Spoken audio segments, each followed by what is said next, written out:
be tough.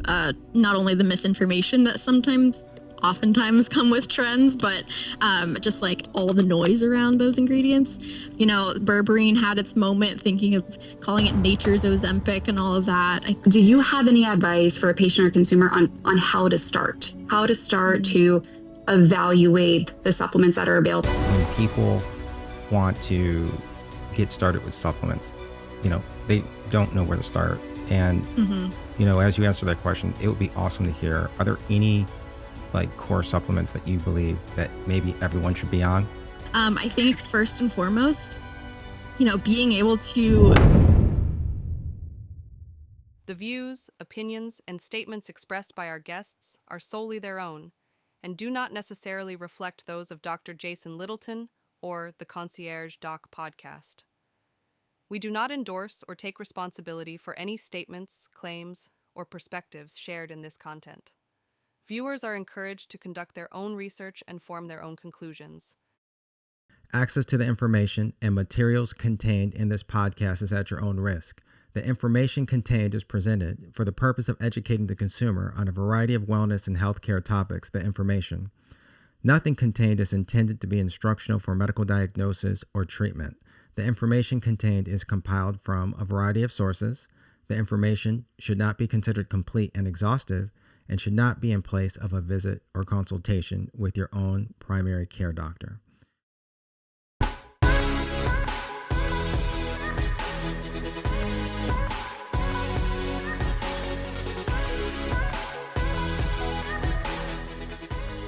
Welcome to the Concierge Doc podcast. I'm your host, CEO and founder of Littleton Concierge Medicine, Dr. Jason Littleton. Welcome to the podcast. Today, I'm joined by special guest host, Dr. Laura Susi, new to Littleton Concierge Medicine, and we have the pleasure to welcome our special guest, Carly Duffy. Carly Duffy is MPH-RD, is a registered dietitian and public health professional with a master's degree from the University of South Florida, where she specialized in human nutrition, food science, and public health. Since joining Thorne's medical affairs team in 2022, Carly has combined her scientific expertise and passion for education to support both consumers and healthcare practitioners. In her current role as medical education specialist for Thorne's consumer and retail channels, she leads strategic educational initiatives that translate complex health science into actionable insights, helping individuals make informed choices about their wellness. Welcome to the podcast, Carly. Thank you. Yeah, I'm really excited to be here and chat with you guys today. Look, we're excited to have you on. We're excited to ask you and pick your brain about Thorne's awesome products that we all enjoy and love. I'm going to allow Dr. Susi to start off with the first question. Awesome, Carly. We're so happy to have you. Thank you so much for being here. I and Jason each use the products from the Thorne company. So we are so excited to have you on here. So talking about Thorne. So Thorne is often positioned as a leader in high quality supplements. What are the core principles for how Thorne designs its product, and how did they go about high quality production supplements? Yeah, that's a great question to start us off.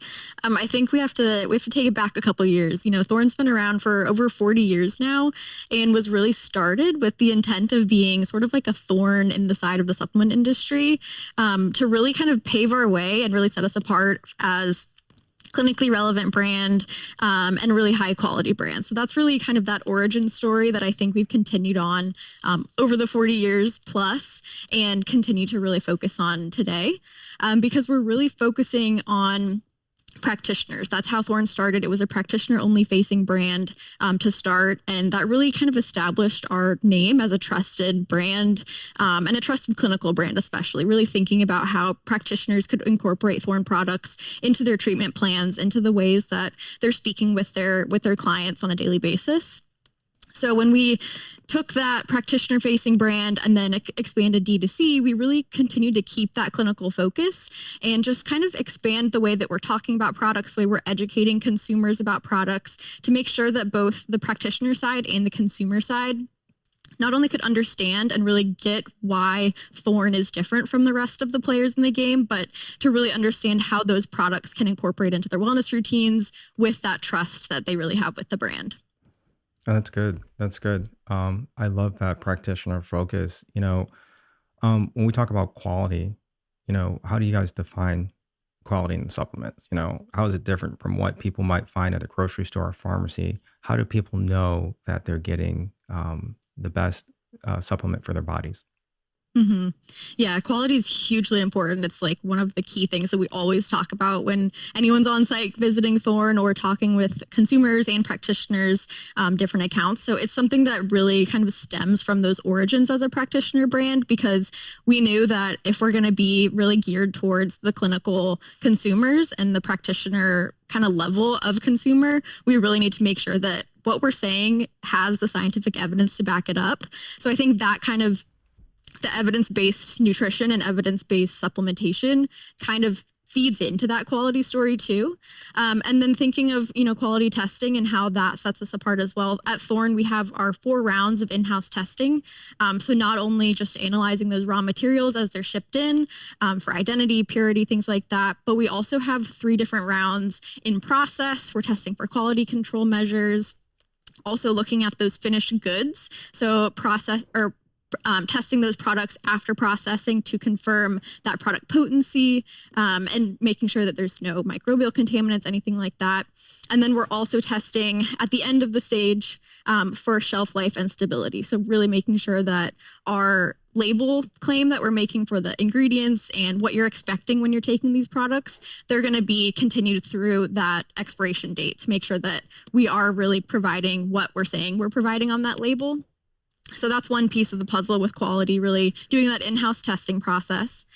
We also have a really extensive no list. So this is something that we really use to guide our formulation. So it includes fillers, additives, unnecessary allergens that we just refuse to use in formulation, making sure that we're really staying committed to that clean, high quality product, starting again with those clean, high quality ingredients that have gone through that really rigorous vetting process. So that's another piece of it. And then, of course, we follow our GMPs set by the FDA. We have third-party testing, NSF certified for sport products, meaning we have an NSF certified for sport facility. And then, of course, we have label transparency. That's another big key component at Thorne, really making sure that you're not going to find proprietary blends in Thorne products. We're not going to be sprinkling some fairy dust of different ingredients in there. We're really making sure that we have the efficacious doses, again, really rooted in the science. That is awesome, Carly. So, question for you. So, this is something that I've realized personally. So, when I switched over to Thorne, which was about a year ago at this point, Okay. There's a couple of things that I realized, right? So, for example, when I take my omega-3 supplements, I'm only taking 2 of your capsules to what I would have had to take in a previous provider I was using was almost twice that. How does that work? Yeah, I think that gets back to the quality of those ingredients. We're really making sure that we're sourcing from providers or suppliers who really, they're providing the most clean and efficacious material to us. So then we're able to make those products that are really going to meet kind of our daily needs and fill the gaps, especially with something like an omega or a multivitamin. We want to make sure that we're providing the most bioavailable forms of those nutrients, and also from sources that are really not only sustainable, but things that can be really beneficial in that kind of lower dose setting. Awesome. That's awesome, Carly. When we're talking about the educational piece, what sort of educational resources do you have for practitioners, providers, and for patients in regards to helping to appropriately identify supplements that are going to be individualized for the patients and are really going to do a good job with helping their health and their wellness and their longevity and feeling good? What sort of educational resources do you guys have available for that? Yeah. So the one I mentioned already is our Take 5 daily blog page. That's on thorne.com. You're able to read about new blogs are coming out almost every single day, written by our internal teams, partners. I'm really just kind of talking about trending research, trending topics in health and wellness, as well as that product education. So really that's a great starting point for consumers and practitioners alike to kind of get their foot in the door, start to learn a little bit about Thorne products. And then we have more research, more resources on thorne.com as well, whether it's wellness guides that take a deeper look at a category. So something, for instance, we just recently put out was our medically guided or medically assisted weight loss guide, which is really geared towards those GLP-1 users. And so within this wellness guide on thorne.com, it has so much information, not only what are GLP-1s, what are some nutrition concerns behind those medications, and then also thinking about, okay, how can lifestyle, diet, and supplementation kind of feed into this complete care model when we're speaking with these patients, and as consumers are using them so much more often now too. So that's another really big piece of our education puzzle. And then thinking on the practitioner side, we have our internal teams. I'm part of our medical education team. And so we work not only with the sales team, with the marketing team, but really trying to provide practitioner-facing assets that can help them understand not only Thorne products and those ingredients, but kind of customizing how they're using them in their practice, and really making sure that they have the trust in Thorne and also the evidence behind some of these ingredients, so then they can translate that to their patients. So we're, again, since we've started as a clinician brand and really that professional brand, we're keeping that running, throughout our history. And I think that's something that we're really proud of. And this year also, we started a practitioner facing webinar series called The Practitioner's Edge, which has been a really awesome way to speak like this, have a video, have conversations with practitioners. What are they interested in? What questions are they getting from their patients? How can we help kind of bridge the gap between supplements, ingredients, and the education for those patients to make sure that everybody's on the same page and is really up to date with the the newest and latest in the research too. Yeah, that's exciting. Awesome. When we talk about the newest and latest, I want to ask a couple questions in regards to like innovation and science. So when we think about where the industry is heading, what are some of the ingredients and technologies that you're most excited about?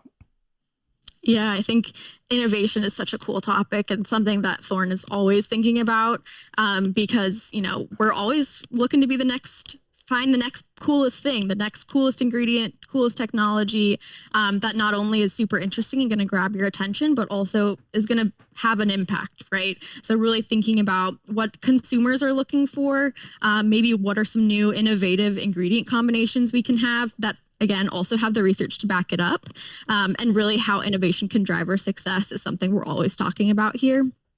I think for me, I have been hearing more and more about upcycled ingredients. And I think just, again, coming from that public health background, thinking about food waste and food insecurity and things like that, really being able to take these food components and reclaim them that would originally be put to waste and kind of thrown into our waste system, but to be able to derive these really beneficial compounds or transform them into new products, new ingredients.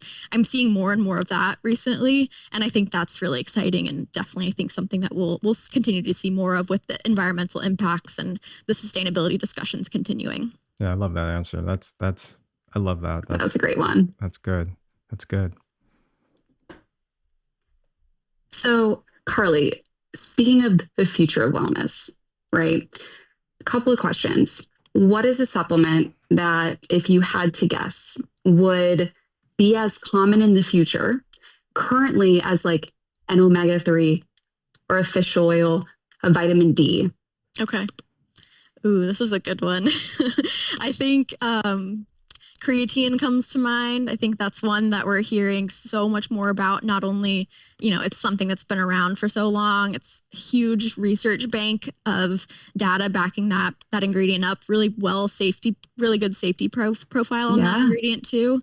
And we're just seeing more and more research come around that one. So definitely, it's steering away from that original like bodybuilder weightlifting idea, and really becoming this almost foundational nutrient that I think almost anybody could benefit from, because of, more of the research, not only for physical health, lean body mass, things like that, but also with cognitive health, we're seeing more and more research around that topic. Same thing for things like mood, Absolutely. women's health, GLP-1 users as well. So I think creatine is really having its moment. I think it's been growing for a bit now, but I don't think it's going to slow down anytime soon. Now, when we talk about like things in social media, trendy supplements, things like that, how do you balance scientific research with consumer demand on that? And what is Yeah. trendy right now? What do you think is trendy right now? Mm-hmm. Yeah, I think Totally. Yeah, I Agreed. love these questions. I'll give like a personal backstory. I'm a dietitian, and in school we always heard food first, supplements we do not mess with. Like the only supplements we talk about are drinks like Ensure and Boost. And so for me coming into this industry, I was also that person who was overwhelmed with the wide variety of products out there, and just like the education barrier. I think that was definitely a learning curve for me, and I'm sure for some of your listeners, they're in the same boat. So I think given that personal experience and knowing what people feel in that moment, I think first and foremost, being able to speak with your healthcare provider, I think is a great first step, and really get those baseline labs. I think that's a great way to start and really assess, where are we at right here, right now in our health? And then we can get a better idea of what direction to take, what are some steps we need to be working on and focusing on when it comes to making those small improvements and really those incremental improvements. So I think starting with labs is always a great place to start. And maybe if someone doesn't necessarily have a practitioner that they're working with closely, also just kind of doing a self-assessment. What do I feel on a daily basis? What are some challenges that I'm handling regularly? Really taking a deeper look into, okay, what am I experiencing health-wise currently? Where do I want to be in the next 2 months, 6 months, a year? And what can we do not only with supplements, but also with lifestyle, with diet, with exercise, all of these different components? Because I think when we think of supplements a lot of the time, people think like more is better. We'll just add more on and that will kind of help me and I won't have any of my ailments, any of these different things. But I love to think about supplements as, a tool. It's just one extra thing that we can use to help us reach those goals. It's not going to be the cure-all. It's not going to have the same impact that medications may have, where it's going to be more of that immediate response or drastic response. I think supplements, we have to kind of shift our expectations around them to really understand, okay, how is this going to be one piece of the puzzle when it comes to reaching those health goals?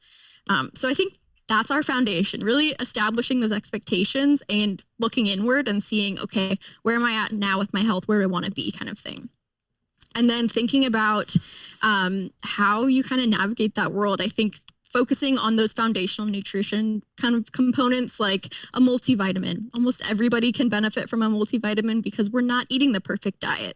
And even if we were, our food system is not the perfect food system either, where our fruits and veggies from the fields, they're not as nutritional, as nutrient dense as they used to be. So I think that's another big piece of recognizing that we can have the perfect diet and we still might have those nutrients that our bodies are lacking. So I love a multivitamin as almost that dietary insurance to kind of fill any gaps that may be lacking. And then I know we talked about a fish oil earlier. I think that's another great one. Again, because that's one that most people aren't eating 3 to 5 servings of fish during the week. So I think that those two can be a great entry point for people who maybe they're not used to taking capsules on a daily basis and they just want that starting point, get them introduced to the industry and really the different kind of avenues that you can take beyond that. I think is up to individual goals, priorities, preferences, and so much more that you could dive into with that too. I love that. And I love what you said about how foods are not the same, as they used to be. I know that soils are different. Soils 50 years ago, 100 years ago, and again, they're just not the same as soils now. And our foods eat what is in the soil. We eat the food, and therefore we get those certain nutrients. And that's why I do think that a multivitamin is very important. And I do think that taking supplements are very important. I also like what you said about labs and seeing where people might be deficient or where they're not, optimized. I also look to see if they're optimized or not. So I love that. Do you see supplements? And I kind of you kind of answer this, and I want to kind of maybe ask it a different way. Do you see supplements as preventive medicine, performance enhancement, or both? I think almost both. Because I think when we're like a multivitamin, for instance, I think that's more on the preventive side of we're thinking about, okay, maybe we can prevent deficiencies, really make sure that we're getting that baseline nutrition that everybody needs. And then other, common nutrients like turmeric, curcumin, you're seeing that on more the preventive side for things like heart health, blood vessel health, inflammation, kind of along those lines. So many different nutrients, calcium, vitamin D, you're thinking about muscle and bone health. So really, I think those like traditional foundational nutrients, I think of those more on the preventive side and really thinking about preventive care, how it's building into that overall lifestyle that we're focusing on. And then I think, supplements can also be tools to support performance goals, whether it's athletic performance goals for elite amateur athletes, whether it's cognitive performance goals for really high performing professionals too. I think, performance can look so different person to person, and those goals can vary so drastically. So I think really supplements can be another one of those tools in the toolkit. I know I kind of already said that, but something where it's another piece of the puzzle that we can consider when we're thinking about where we are now, where we want to go, and how, overall health and lifestyle can be contributing to those goals. Yeah, love it. That's a great answer. Yeah, that's awesome, Carly. And something that I just wanted to point out too, which I also really appreciate from Thorne, is that you guys have a lot of options in your supplements. There's a lot of our patients who are taking a lot of prescriptions, right? And some aren't taking any, but they don't enjoy the idea of like taking a capsule, taking a pill. You guys have a lot of options for like a powder, for a liquid, which I really appreciate from Thorne as well. Just wanted to kind of point that out. Yeah, I think we just have to meet customers where they are. I mean, I know for me personally, like I said, I was a newbie to the supplement industry. I had such a hard time swallowing capsules. So I had to work myself up. Like I completely get where people are coming from when they don't want, more capsules. And then thinking about medications, pill fatigue is so real. And so I think by having different delivery formats, whether it's powders, whether it's, gels, I think more and more the industry is seeing different formats. Even something like a complete biotic, which is, that kind of almost pixie stick like method where you're just tearing it off, dumping it in your mouth, and then taking a little swig of water to help it go down. And that's a great way to get something like a probiotic. And so I think more and more we're finding ways to kind of meet customers where they're at with those different methods and delivery formats. And that's just the nature of the industry and how we have to stay, innovative with it too. That's awesome. I also use the pixie sticks and they're great. I love those ones. Yeah. No, this has been great. I mean, I love these answers. And I think this is going to help our audience so much. One of the things, that I always ask everyone on the podcast is how they move, eat, drink, sleep, my meds protocol. And I want to ask you that because I always feel like there's something to learn from everyone on the podcast. Everyone has a different approach to how they move, eat, drink, sleep. These are basic things. And I believe that they're the fundamentals to having a healthy life. So let's just start off with, how do you move to stay energized? Yeah, I love this kind of combo question here. I think for a move, for me, my gym is right next to work. So that's like an easy habit stack for me. I know I'm already coming in the morning, so I can hit the gym before coming into work. But also just being here in South Carolina, our weather is so nice most of the year where we're able to get outside. So I have 2 dogs. I'm a dog mom for sure. So whether it's walking them or, going out to the beach, playing volleyball on the beach with my family is always something that we've been doing, every summer and throughout the year. So I think for me, movement is more about fun and not like a regimen. For some people, I think gyms can feel sometimes like that regimented exercise, and I like to have fun when I move. So I think being intentional with that, whether it's, getting outside, making sure I'm in the sun, listening to a podcast on a walk or something like that, is really where I think about movement and how I can build that into a regular routine without feeling like it's, another task, another thing to check the box kind of when I think about activity. When it comes to like nutrition and eating, what are your like go-to foods that really give you a boost? Yeah, I think as a dietitian, I'm a foodie at heart for sure. So this one is my bread and butter.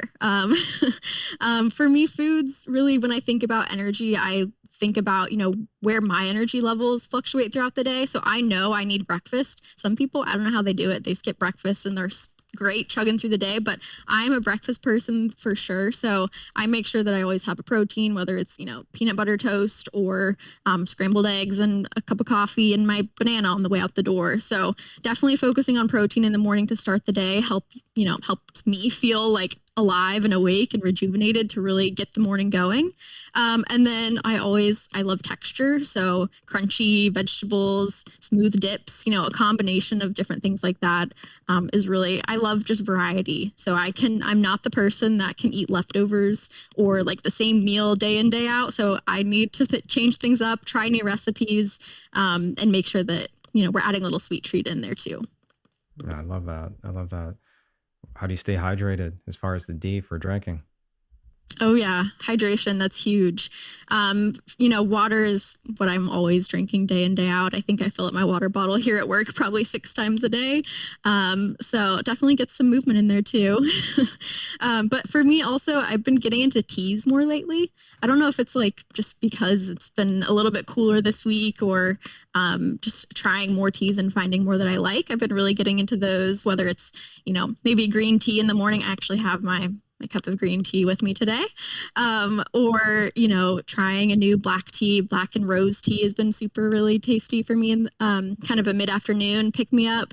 And then I also love to mix it up with something like a sparkling water or big fan of Thorne's daily electrolytes to kind of get some flavor in the mix without, it being another sugary beverage that we can find almost anywhere now. I actually didn't know about that, the daily electrolytes. Yeah, that's one of our newer ones with 3 different flavors: the watermelon, blood orange, and mango limeade. And I think mango limeade is for sure my favorite. If you're like into the tropical flavors, that's my go-to. Wow. Well, I know this last question. People always want to know how people get great sleep. What tips do you have for that? And I'm sure there's some Thorne supplements that can help with that. How would you answer that? Yeah. I'm more of a morning person and I will not sacrifice sleep. So I make sure I'm getting my like 8.5 hours every night. Really making sure that I'm in bed early so I can still, wake up early when I like to. So I really think for me, like winding down in the evening, I have to make time for, whether that's reading or listening to an audiobook, just listening to music, hanging out with my dogs, like getting that boost, that mood boost from them, I think is so great. But then, stress and daily life comes into the mix too. So I think that's when I make sure that I have some Thorne supplements on my bedside table, whether that's Pharma-GABA, helping with that, calming the mind, kind of putting that break on stress. That's one of my go-tos.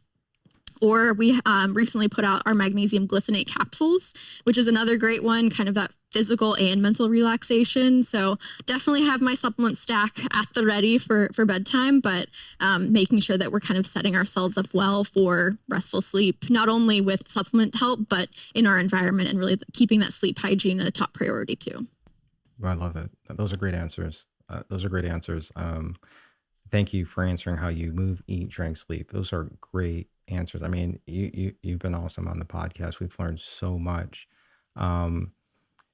Just any like last thoughts or anything like that from any of you, like Laura, do you have any last thoughts or anything you'd like to ask? I just really appreciate you coming on the podcast, Carly. It was so awesome having you. I'm really excited to have a partnership between our concierge practice and Thorne. It's a great fit, and Dr. Littleton always talks about fit. Always, always, always. It's a great fit, and we're super happy to have you on here. Thank you so much for educating our listeners and our patients. It was really great having you. Thank you. I agree. I mean, this was very informative. I mean, you have been a great guest, and I really appreciate it. Where can people find more about Thorne, learn more about you? Where should people go? Yeah, I think for Thorne.com is a great go-to for, seeing what we're doing with new partnerships. And we just put out a huge brand campaign with Sierra. So super excited about that one. Thorne's LinkedIn, Instagram, all those socials are super popular, super active. And then for me, I'm most active on LinkedIn, so people can connect with me there. And we'll stay up to date with the supplement industry together. Well, thank you. Thank you so much. Listen, until next time, everyone keep moving, eating, drinking, and sleeping. Meds Protocol. Remember to download this podcast. You can download it at Apple, Amazon, Spotify, and also follow us on Instagram, Facebook, and LinkedIn. Until next time, thank you for listening. Talk to you soon.